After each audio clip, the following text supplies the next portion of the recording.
이 기업이 저한테 유료 광고 해달라는 게 들어와서 깜짝 놀랐어요.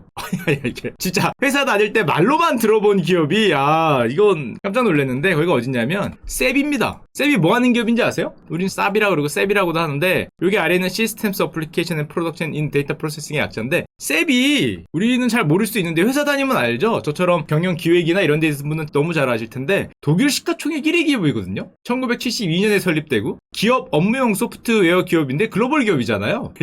아유 셉이 왜 나한테 우리 셉이 뭐 하려고 나스닥 지출하나 이런 생각을 잠깐 했는데 2021년 9월 10일 기준 시가총액이 209조 원입니다. 폭스바겐 그룹하고 왔다 갔다 하는데 요즘에 폭스바겐이 좀 빠졌기 때문에 셉이 현재 독일 시가총액 1위인데 셉이 그럼 어떤 기업인지를 잠깐 한번 설명을 드릴게요. 셉이 과거에 1970년대 IBM사가 조금 전에 만들었긴 하지만 PC가 나오잖아요. 개인용 컴퓨터. 이걸 이제 기업이 컴퓨터를 사용하면서 기업용 소프트웨어의 필요성이 커집니다. 뭘 당연하겠지만 기업이 저걸 쓰니까 그때 요 만들었던 IBM에 근무했던 5명의 엔지니어들이 생각을 해요. 와 저게 팔리니까 앞으로 소프트웨어의 시대가 오겠구나. 소프트웨어가 잘 팔리겠구나. 해서 나와서 1972년에 셉을 창립하죠. 만드는데 이래갖고 5분이 다 대박이 났죠. 다 대박이 났는데 다 유명하신 분들이죠. 다 세계적인 CEO로 대박이 났는데 이때 여러분들이 이제 기업에 가면은 다 배우시는 경영 관리나 뭐 아니면 기획팀이나 IT에 가면은 배우는 ERP라는 개념이 이때 등장을 하죠. 너무 많이 들었습니다. 회사 다니면서 ERP 제가 경영 관리팀에도 한 8개월 정도 있었거든요. 처음 들어갔을 때 기획팀으로 들어가서 그러면 우리 위에 있는 사장님 보고하고 뭐 회장님 보고하고 본부장님 보고하고 보고만 죽도록 했는데 그때 나오는 단어가 ERP 그러는데 이게 전사 자원관리 시스템, 뭐 인사, 재무, 회계, 재고 같은 거를 이 프로그램을 이용을 해서 어떻게 하면은 경영자가 더 훌륭한 판단을 내릴지에 대해서 우리가 보조하는 거죠. 저 같은 사람이 정말 밤새 자료를 만들어서 주말에 나와서 전부 자료를 만들어서 딱 보고를 하면은 경영자들이 아니면 위에 있는 뭐 본부장님이나 팀장님이 그걸 보고 어떻게 회사를 가야겠다라는 결정하는 그런 건데 이게 우리 아버지 세대에는 저걸 어떻게 했냐면 이렇게 했죠. 아직도 이런 회사가 있을 수 있습니다. 아직도 이게 우리 다 손으로 썼잖아요. 저거 이렇게 줄 쫙 되고 저희 아버지 세대에는 그래서 글씨 잘 쓰는 게 하나의 능력이었습니다. 진짜로. 아버지도 아니고 우리 삼촌뻘 글씨를 못 쓰면 감점이었어요. 승진이 안 되고 그랬어요. 여기 글씨를 개발 세발로 쓰면 이거 못 알아볼 거 아니에요. 또 숫자를 써야 되는데 100인지 1000인지 모르면 헷갈리기 때문에 글씨를 정말 잘 써야 되는 그런 시대가 있었는데 그러다가 10년? 어떤 게 솔루션이었냐? 제가 다니는 회사도 그랬어요. 처음에. 제가 참고로 대학교에서 그 엑셀이나 파워포인트를 어떻게 쓰는지 잘 몰랐는데 회사에 와서 딱 8개월 만에 약간 도사가 됐습니다. 이거 죽도록 쓰죠. 죽도록. 엑셀하고 파워포인트로 무슨 뭐 로직 짜서 매크로 짜서 막 이렇게 넣고 저렇게 8개월 만에 회사 다니니까 이걸로 항상 보고를 해야 되니까 이걸로 이제 솔루션으로 많이 하는데 자 문제는 어느 한계가 있죠. 이게 약간 주먹구구잖아요. 내가 만들다가 그 다음 사람 주면은 이 엑셀 표를 보면은 도대체 이 엑셀을 어떻게 만들었는지 너무 복잡하고 꼬이기 때문에 제가 잘 알죠. 제가 그렇게 만들었기 때문에. 자 회사들이 이런 어려움이 있으니까 아까 ERP 같은 그런 어떤 솔루션을 원합니다. 그래서 독일 셉이 1998년에 뉴욕 증시를 상장을 하고 그 뒤로는 우리들이 다 아는 상장한 뒤 조금 얼마 안 있어서 통신혁명, 뭐 디지털혁명이 오니까 지금 뭐 거의 모든 소프트웨어 기업들의 주가가 이런데 거의 10년에 걸쳐 상승하죠.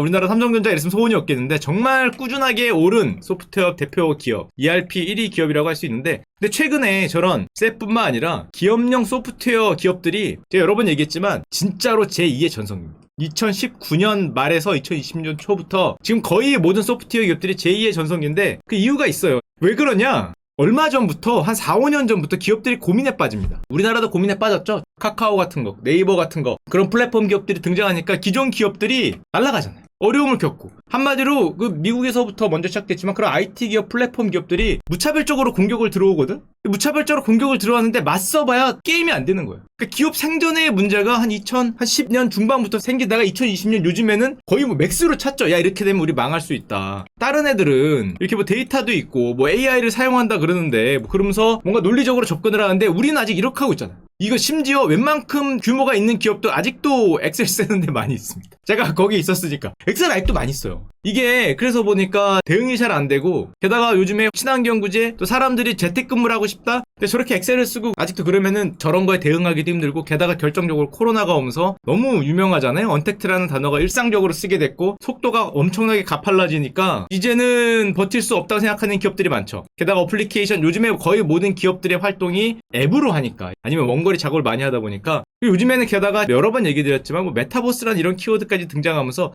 기업들이 뭐를 생각하냐 기업이나 요즘에 가서 보면 글로벌 기업도 마찬가지입니다. 이거에 다들 떨고 있죠. 사실 소프트웨어 기업들이 잘 나가는 근본적인 이유가 이게 있죠. 누가 나한테 도전을 해오는데 아무리 봐도 우리 기업이 지속 가능성이 낮을 것 같아. 지금 하고 있는 걸 보니까 CEO 입장에서 아니면 본부장 입장에서 위에서 보면 야 이렇게 주먹구구로 하다가 이게 우리가 살아남을 수 있을까 이런 걱정을 많이 합니다. 그래서 얼마 전에 뭐 설문조사를 했다 그러는데 이대로는 회사의 존립 자체가 위험하다고 느낀다. 임원급에 조사하면은 거의 90% 이상이 이러다가는 좀 문제가 있겠다라는 생각을 많이 한다는 거고 요즘에 유행한다는 워낙 많이 나오는 ESG라는 것도 결국은 안에 내용을 들여다보면은 회사의 지속 가능성을 높이겠다는 거죠. 이대로 가면은 우리가 없어지고 다른 애가 들어올 것 같으니까 지속 가능성을 높이겠다는 건데 그러다 보니까 다들 뭐 디지털 전환 같은 걸 하고 한마디로 기업들이 요즘에 뭘 하고 있냐? 솔루션을 찾아서 헤매죠. 나한테 답을 달라는 거죠. 어떻게 할지에 대한 답을 달라는 거니까 한마디로 기업들이 생존을 위한 디지털 투자가 요즘에 엄청나게 증가하고 제가 밤에 하는 해외 증시 쇼를 보시면 정말로 소프트웨어 기업들은 요즘에 미쳤습니다. 가격이. 기업들이 디지털 투자를 안 할 수가 없잖아요. 뭐 앱을 만드는 것도 투자고 심지어 지금 뭐 우리가 뭐 데이터가 있어야 기업이 생존을 한다는데 엑셀로는 데이터가 될 리가 없으니까 어떻게 하면 우리가 하는 거를 클라우드에 올릴까? 어떻게 하면 그 데이터를 클렌징해서 또 다른 결과를 나올까? 어떻게 하면 뭐 AI 같은 거를 우리도 좀 할 수 있을까? 전부 이 생각밖에 안 하기 때문에 예를 들면 미국 소프트웨어 ETF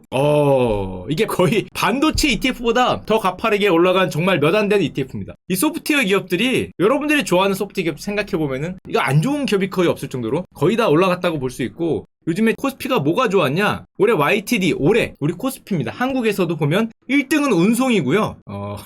이거는 HMM이 너무 올라가서 어쩔 수 없고 2등이 소프트웨어예요, 사실. 소프트웨어 기업들이 최근에는 굉장히 실적이 좋은 이유가 되고 자 그러면은 오늘의 주인공인 세븐 해법을 뭘로 내놨냐? 셉도 마찬가지죠. 기업이 지능형 기업이 돼야 된다. 한마디로 뭐 우리가 흔히 생각하듯이 디지털이나 데이터 중심의 당연히 기업이 돼야 되고 그럼 너희로 하면은 뭐가 유리하냐? 세븐 글로벌 기업이니까 기업은 네트워크 조직인데 세계에 있는 거의 모든 기업들이 사용하는 툴이 우리가 있으니까 거기에 들어가면 글로벌 이제 비즈니스 공동체 하기야 유리하다. 뭐 이렇게 얘기를 하는 건데 제가 옛날에 써봤거든요, 사실. 그래서 옛날에 정말 옛날에 썼던 거는 이랬어요. 이것도 사용하기 좀 어려웠는데 과거에 사용하는 이렇게 생긴 ERP 시스템이 있었는데 요즘은 좀 달라졌다고 합니다. 요즘은 저렇게 되는 게 아니라 옛날에는 기능이 뭐가 들어갔냐 그러는데 요즘에는 우리 회사가 갖고 있는 정보를 어떻게 하면 디지털 전환을 시키고 어떻게 하면 클라우드에 올려서 그거를 통해서 뭔가 돌려서 과연 새로운 기술이나 새로운 어떤 해답을 얻을 수 있느냐가 요즘에는 ERP 솔루션의 추세라고 하는데 셉 같은 경우에는 요즘에 미는 게 이겁니다. 라이스 위드 셉이라고 자기들이 만들어 놓은 새로운 통합 패키지 서비스 지능형 기업 뭐 있겠죠. ERP 시스템을 최근에 맞게 만들어 놓은 거를 굉장히 많이 밀고 있고 뭐 기업 진단으로 시작을 해서 이제 아무래도 클라우드 시대니까 클라우드 시스템에 올리고 그다음에 데이터로 머신러닝 하는 거를 통합 솔루션으로 제공하겠다. 이제 ERP 분야 1위니까 글로벌 비즈니스에 유리하다 이건데 그러면 이거는 뭐 기업이 얘기하는 거고 실제로 개별 기업이 어떻게 변하냐는 걸 잠깐 말씀드리면 제가 재밌는 일을 하나 봤는데 얼마 전에 손정희 아저씨의 비전 펀드가 야놀자에 투자를 했습니다. 2021년 7월이거든요. 야놀자가 얼마로 평가받았는지 아세요? 저 이거 보고 처음에 깜짝 놀랐는데 기업가치가 10조래요. 야놀자가. 그래서 10조 평가에서 20% 지분을 2조로 샀습니다. 근데 야놀자가 여행 숙박과 관련된 여가 플랫폼이잖아요. 뭐 호텔 모텔 예약하는 플랫폼이라고 알고 있는데 이게 10조 원이면 롯데호텔보다 비싼 거잖아요. 10조 원이면. 이게 어떻게 10조가 될 수 있냐. 아니 무슨 호텔 예약 앱을 10조로 평가를 하느냐. 손정희 비전 펀드가 투자할 때 이런 얘기를 했다 그래요. 지금은 10조지만 우리는 상장하면 30조 원 이상을 노린다. 한 3배는 돼야 사실은 뭐 엔젤 투자 들어가는 거니까 시리즈 C라고 쳐도 30조 원 이상을 노린다. 어떻게 가능할까?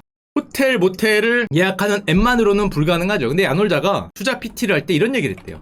우리는 숙박 예약 앱이 아니다. 니는 뭔데? 숙박 뭐 이렇게 하는 거잖아. 여가 생활 즐기고 예약하는 앱이잖아. 그게 아니라 우리는 전문 클라우드 기업이다라고 PT를 했답니다. 야놀자가 왜 전문 클라우드 기업이야? 무슨 네이버 카카오도 아니고. 왜냐? 우리는 호텔 등 각종 숙박시설에 운영 시스템을 제공하겠다.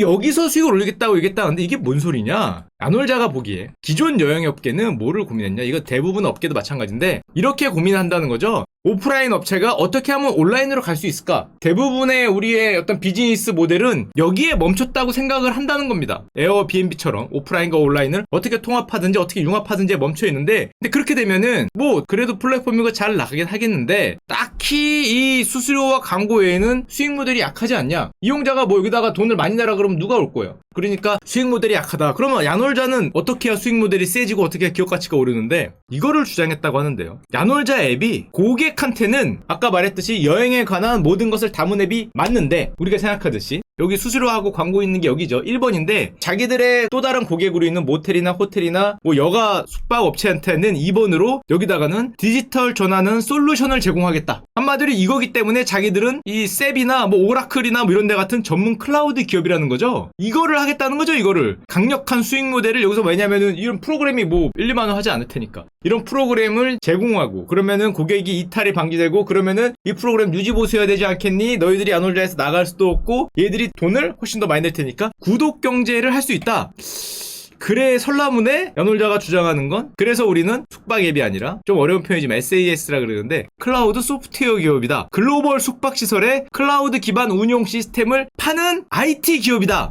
그걸 탓입니까? 그래서 우리는 10조라는 거죠. 어디 그런 숙박업체로 우리를 구분하지 말고 우리는 지금 주인공이 셉이나 오라클 같은 디지털 클라우드 솔루션 제공업체 IT 기업. 야, 셉 아까 전에 200조가 넘었죠? 그러니까 200조니까 야놀자 10조면 싸네. 그죠? 싸네. 야, 싸네. 5%밖에 안 되네. 그럼 남들은 우리 경쟁자는 200조인데 실제로 경쟁자를 이런 데로 갖고 왔대요. BT할 때. 봐봐. 오라클 셉 200조인데 야놀자 10조. 싸지 않느냐. 뭐 이런 얘기를 했다고 합니다.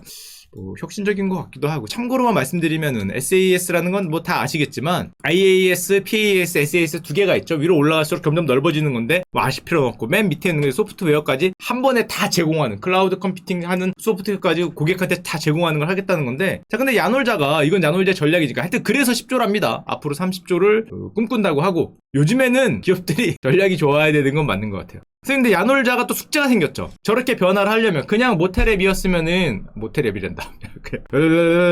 그냥 호텔이나 그런 숙박업체 앱이었으면 그냥 그거만 하면 되는데 야놀자가 지금 변화를 하려고 그러고 그냥 이 숙박업체 앱이면 자기들이 생존이 생존이 어려울 것 같으니까 지금 바뀌겠다는 거잖아요. 무슨 뭐 클라우드 무슨 서비스 업체로 바뀌겠다 그러니까 그렇게 기업이 생존을 위해서 바꾸려면은 당연히 자기도 디지털 기업이 돼야 될 거고 이거를 또 지금 주장하기로는 글로벌화 시켜서 에어비앤비 같은 데하고 뭐 경쟁을 하겠다. 자기들이 더 많은 솔루션을 제공할 수 있으니까 그런 숙박업체가 우리를 택해 줄 거다. 그럼 당연히 글로벌화를 해야 될 거고 뉴스를 보시면 알겠지만 지금 뭐 R&D 인력만 개발자만 수백 명, 뭐 300명 이상을 채용하겠다라고 기염을 토하고 있는 거죠. 2조를 받았으니까 한다는 건데 자 근데 야놀자가 이렇게 변하려고 그러면 얘들 자신도 뭐 디지털 클라우드 솔루션 업체긴 하지만 결론적으로 이렇게 되면 회사가 커지고 글로벌로 가고 과거처럼 엑셀이나 어떤 그런 수동으로 하는 그런 걸로 이제 안 되죠. 회사가 안 되기 때문에 그래서 이 야놀자가 선택을 한 게 이제 글로벌 운영이 가능한 HR 시스템, 인사 시스템이라든지 당연히 뭐 재무 시스템 그런 게 다 필요하다라고 판단을 하고 야놀자가 글로벌 통합성, 유연한 확장성 이거 실제로 영상에 있는 겁니다. 데이터 기반 인사이트를 주는 HR 시스템이 필요하다. 그래 설라문에 오늘의 주인공인 셉과 손을 잡았다.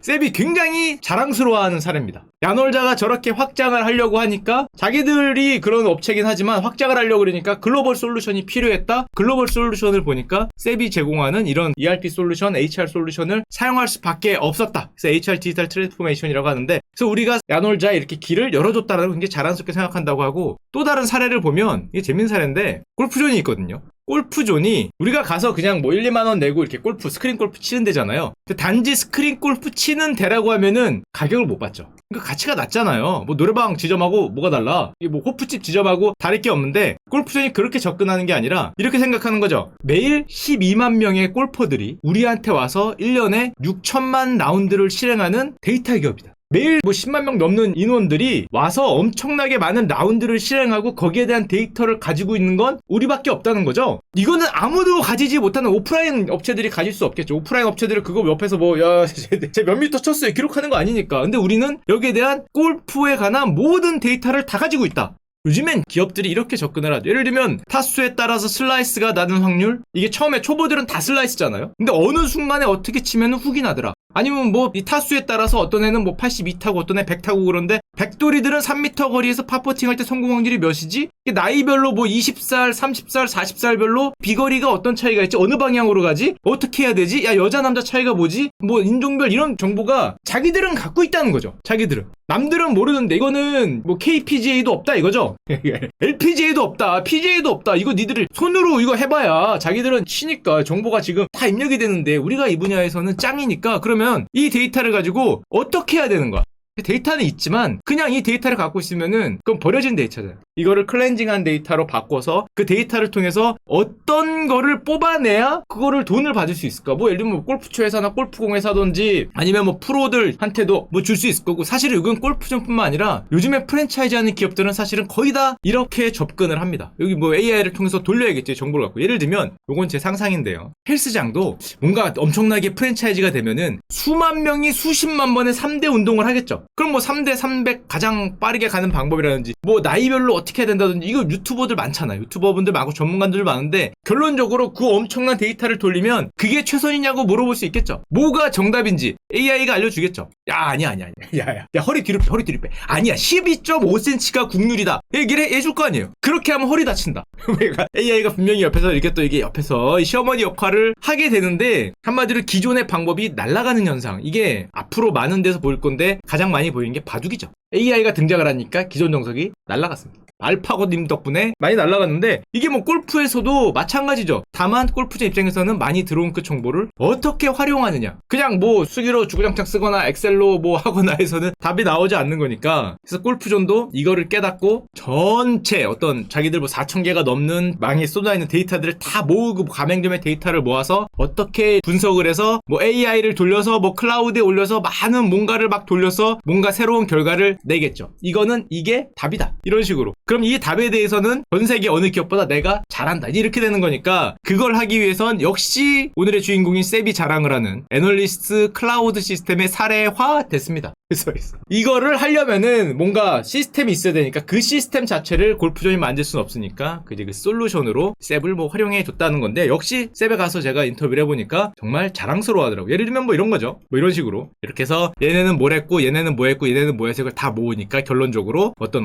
뭐 결론이 나왔다, 뭐 이런 건데, 요즘에 기업들이 근데 사실은 다 저렇게 데이터로 접근을 하고 그 데이터를 어떻게 활용할지에 따라서 100억짜리 회사가 되느냐 1000억짜리 회사가 되느냐 조짜리 회사가 되느냐가 완전히 바뀌는 시대니까, 예를 들면 또 자랑하는 시스템 몇 개만 보여드리면은 대웅제약도 했다 그럽니다. 그래서 IT 기업의 전통적인 업체인 대우제약도 뭔가를 셉에서 ERP 시스템을 구축했다고 하는데, 예를 들면 이런 거 피오리 시스템이라고 거기서 얘기하던데, 우리가 뭐 굳이 알 필요 없지만 업무를 굉장히 시각적으로 엑셀처럼 복잡한 식이 아니라 시각화해서 볼 수 있게 접근을 한다고 합니다. 시젠에선 이런 일도 있었어요. 시젠이 되게 유명한 회사죠. 우리가 다 아는 진단 시약인데, 2년 전에 재무제표에 문제가 있어서 증선이 증권선물위원회로부터 어떤 처분 결정을 통보받은 적이 있습니다. 너네 재무제표 문제가 있다. 이것 때문에 주가가 엄청 안 좋았죠. 인식도 엄청 안 좋아지고 기업에 대한 평가가 혹시 분식회계 아니야? 라는 의심을 샀기 때문에 엄청 내려갔다 올라왔는데, 물론 시젠 같은 경우에는 이게 우리가 주먹 구구식으로 했기 때문에 이런 문제가 생겼다. 그래서 앞으로 이렇게 하지 않겠다. 글로벌이 사용하는 ERP가 필요하다. 저거 엑셀 같은 걸로 하고 주먹 구구식으로 수기식으로 뭔가를 만들었다가 저게 걸리니까 한 방에 잘못하면 기업이 날아갈 수 있는 생각이 되니까, 역시 셉이 자랑하는 라이즈 위드 셉을 적용을 해서 뭐 이렇게 해서